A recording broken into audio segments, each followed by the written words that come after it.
Kahit hanggang Disyembre na lang ang mga pogo sa bansa, nagbabala ang Presidential Anti-Organized Crime Commission o PAOC na posible pa rin baka impluwensya ang mga ito sa eleksyon 2025. May unang balita si Jonathan Andal. Halos 200 milyong pisong pera sa mga bank account at nasa lagpas kalahating bilyong pisong real estate properties at mga sasakyan. Ang mga ari-ariang ito ni dismissed Mayor Alice Go pina-freeze ng Court of Appeals hanggang sa Enero 2025. Gayunman, nakapag-withdraw na raw ng malaking halaga si Go bago pa na-freeze ang kanyang bank accounts, ayon sa kongresistang nag-sponsor sa budget ng AMLAC o Anti-Money Laundering Council. Prior to the issuance of the freeze order, nakita ko ng AMLAC na malaki yung mga naging series of withdrawals doon sa mga bank accounts. Siguro na-anticipate na nga nila, so inunahan na nila by withdrawing their cash in different banks plus disposing several properties at a lower price.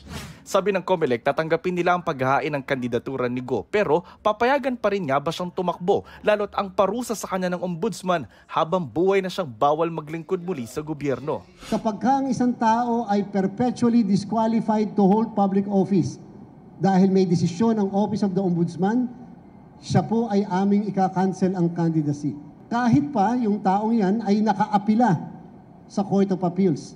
Unless mag-issue ng TRO ang Court of Appeals doon sa kanyang kaso sa Office of the Ombudsman. Sinubukan namin kunan ng pahayag ang kampo ni Go pero wala pang tugon. Hanggang Disyembre na lang ang mga pogo sa bansa, kaya nagulat ang PAOK na may lisensyadong pogo na nag-hire pa rin ng empleyado, gaya ng pinakahuli nilang ni-raid na Pogo Hub sa Pasay na sangkot umano sa love scam. Nung na-raid natin ito, meron tayong nakuha na mga bagong pasok lang. So meaning to say they have no intention of leaving. At habang papalapit ang eleksyon, nagbabala ang PAOK laban sa Pogo politics. Meron pa rin yung Pogo politics na yan kasi yung mga Chinese na nandyan sa tabi-tabi, mga Chinese criminal syndicate, bagamat wala kami o iba pang mga ahensyang natuturo na isang particular na tao, hindi malayong isipin na meron din pinapatakbo ang mga yan o tinutulungan. Itong unang balita, Jonathan Andal para sa GMA Integrated News.